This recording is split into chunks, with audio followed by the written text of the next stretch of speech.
Hello, everyone. I'm Joe Vigil. This is anchor reporter Evan Leake with us here. And Evan, we're here to talk about something pretty interesting, something Yes, that we we are. covered many stories on.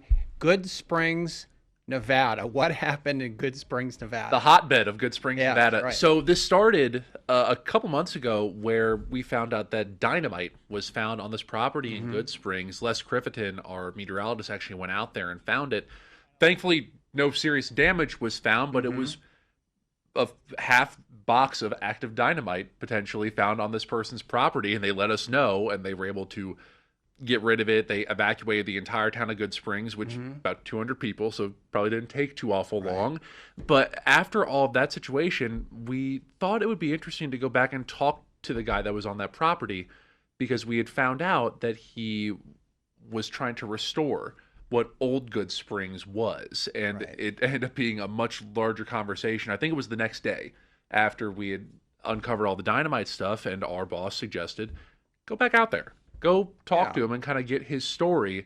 And there was certainly a large one for the sake of finding so much for just kind of rolling up onto his property the next day. He knew we were coming, but it wasn't a very, ironed out thing. It was kind of going out there on a whim to see what we'd find. Right. And so he basically was working on a shed with this project, and boom, no pun intended. Right. But there's all the dynamite, 50 sticks.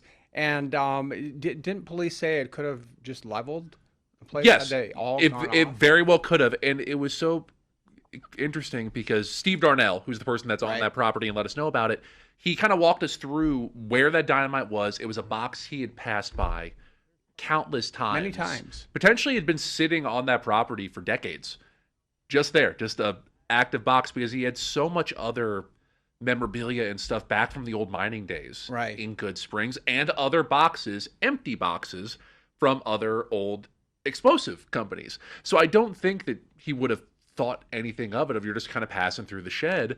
And I guess one day he just happened to kick something over and he saw, oh, this has stuff in it. This is something we really need to take care of. But yeah, a wrong move and it could have been a whole heck of a lot worse. And thankfully it didn't turn out Right. that way. So anyway, so the police come, the bomb squad. I know they took care of the dynamite, Hmm. disposed of it safely, and then again, you started asking more about, well, why is he here and what is he doing? He was cleaning the shed out again, refurbishing the town. How do you want to put Yeah, that? it's hard. Restoring maybe of where it was funny of where he found this on what was just a kind of a normal day for him, just going Right. through stuff. But Steve's Las Vegas born and bred. I mean, Mm-hmm. he's he holds the valley very closely, and he's a big history guy. He talked a lot about loving the like World War II era of stuff and kind of refurbishing things. I think he had first got into the whole Goodsprings connection about a decade ago through a man named Steve Fleming, who Mm-hmm. actually was the prior owner of the property where that dynamite was found. Mm-hmm. And even back then, Steve Darnell talked to this guy, pushing 80, kind of on the older side of things, like, hey, if you ever want to, get rid of this property to someone else, I could really help restore this. Because I think it was Steve Fleming's goal to try and Right. revitalize what this old downtown Goodsprings was. And he kind of shrugged Steve Darnell off for the longest time. It's like, nah, no, I don't want to. It's like, no, I can get it done. And then almost just kind of out of the blue, Steve Fleming calls Steve Darnell. It's like, hey, I don't think anyone can do this better than how you would do it. Will you take it? And it put Steve in an interesting situation because he had just bought a property off Blue Diamond Mm-hmm. to work on and build up, and he dropped everything, dropped cold turkey to come get this Goodsprings property back because he had a vision of restoring it.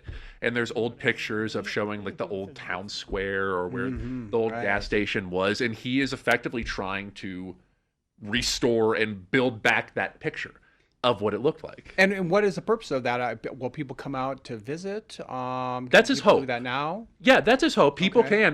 can. His hope is to make it an attraction. He wants it to Wow. be a historical attraction of what is, certainly a quainter part Mm-hmm. of our area. It's a small town when you ask for directions, they say, "Oh, just go past the windmill," and you've got there. There's two windmills in Goodsprings for anyone Two, who's okay, I counting. didn't know that. That's where it's confusing. But no, he wants to restore this area, and I think it's just from this deep desire to honor history. We often say that, history is around as long as people are there to remember it. And I think he wants to make sure that this area stands as strong as it can for a long time, because he was actually on the Discovery Channel, Steve was, for the longest time, with a show that was more focused on vintage cars. Right. So he actually has quite a few of them on that property.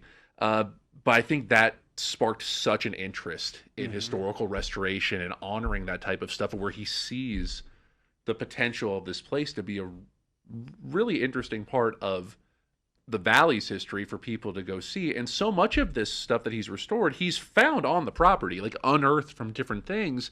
Of we're finding old highway signs or old signs to go into Goodsprings that he says are one of ones. Like certainly not, finding produced. that. No, you're not finding it everywhere else.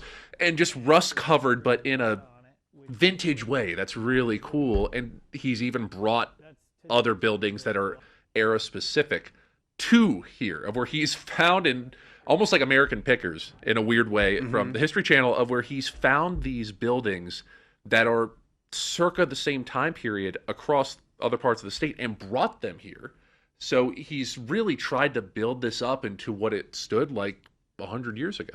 And talk to us about the old gas station. One of them I saw, I believe it was your story, or one of our stories about this gas station that's there. Well, yeah, it was incredible. It was meant to be what a gas station would have looked like, again, probably 70, 80 years ago. And the building of it, or the foundation of it, he had found somewhere else in the Valley area or in Nevada, and he towed it here. Just moved it. To this property. Yes, just picked it up and moved it, going 40 miles down the 15. But he had found a couple buildings to kind of bolster it in a way. The majority of it is what was originally there in Goodsprings, but he found a way to try and build it up to the point of he actually lives on this property. If that wasn't clear from this, that's how we found out about the dynamite stuff, because he lives probably 50 yards from where that shed with the dynamite was. And he walked us through his home. He's like embodies this such a vintage air to him, but it's genuine. He is so purposeful in what he is trying to do. He's probably been doing this for about a year and a half, this restoration project, and he hopes within the next year and a half or so, he's got a product that he's proud of to have people come and explore. Well, that's so fun. I mean, there's so much history here, of course, in Nevada. Now he's kind of, making this little history on the speck of land.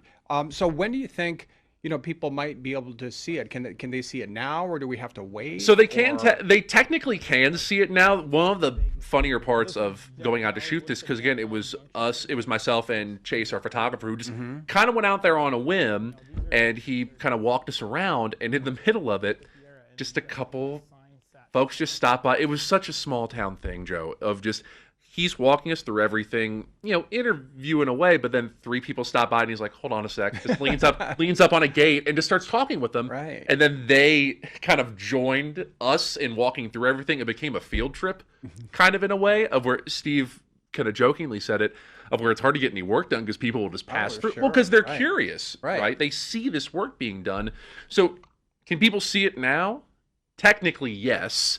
But I think that probably in the next year or two, it'll be a little bit more fleshed out to where Steve is proud of what the product is for people to actually come and properly explore it. That's really interesting. I mean, I want to go see it myself. I saw it on TV so much. Now, there's also another interesting kind of part to this, a video game. Yes. How about what's up with the video game? Yeah, it might. All of a sudden we're just breaking. Well, yeah, I know it might be a niche, thing for some, but there's a video game franchise called Fallout, which is kind of a dystopian era type video game. You're kind of post-apocalyptic world. And there are multiple versions of the game. One of them is Fallout New Vegas. So it's actually based a little bit from our area. And oddly enough, the starting point of that video game is Goodsprings, Nevada, which of all places, who would have guessed? And it's one of the more popular games in the franchise. There's kind of a cult following for it, to the point of where I forget when it actually started, but over the past few years, there's been a Fallout fan celebration day, which has brought thousands of people that love this video game to Goodsprings, Nevada, increasing the population probably 100-fold. Yeah, exactly. Right. The census would go crazy. But it brings these people to this little town just for the love of this game. And in line with that, this won't be permanent, but Steve also put together a couple of the buildings to like be a nod to that, to pay homage to it, Right. because it's such an integral part of the game, because that's where it starts. And Hmm. so he kind of played and he had to learn for it too. I think it was funny. He was walking me through it. I was trying to ask him about it. He's like, look, I grew up with Pac-Man, Right. like, and Galaga. Like, this is Yeah. kind of over my head. But again, like, it played so much to the things he really likes, like the vintage and kind of buried stuff. And so he put together a couple of his on-property buildings to be in line with the game, and folks got to have a little bit of fun with that over the weekend. So it's such an interesting niche thing to say, oh, Goodsprings, Nevada, of Right. course, Right. because it just feels like a thing they could have just made up. But it was a really cool kind of sidebar, and that was the cool thing of putting the story together. There was like 6 different stories Yeah. for us to do, Absolutely. because there were so many different layers to Right. kind of unpeel with this. And what are we going to find next? That's probably the big question. There, right? look, we could probably go back out there right now and find so much more. And Steve has said, it's like, hey, look, I'll keep you in the loop with everything. Look, the man walked us into his house, Right. so I don't think he really has much to hide from us by any means. I think there's so much more to uncover, and it'll be really exciting to see as this progresses and seeing how everything unfolds, and when there's a final product to Right. officially show and walk through. We'll walk truly back in time at that point. All because of dynamite in Goodsprings, Nevada. Yeah, I know, and thank goodness that's the only thing the dynamite brought us. Yeah. Right. It could have turned a different way, but I'm glad that uncovered such a unique story for our community to share. Very interesting, Evan. Thank you for the conversation, and thank you for watching.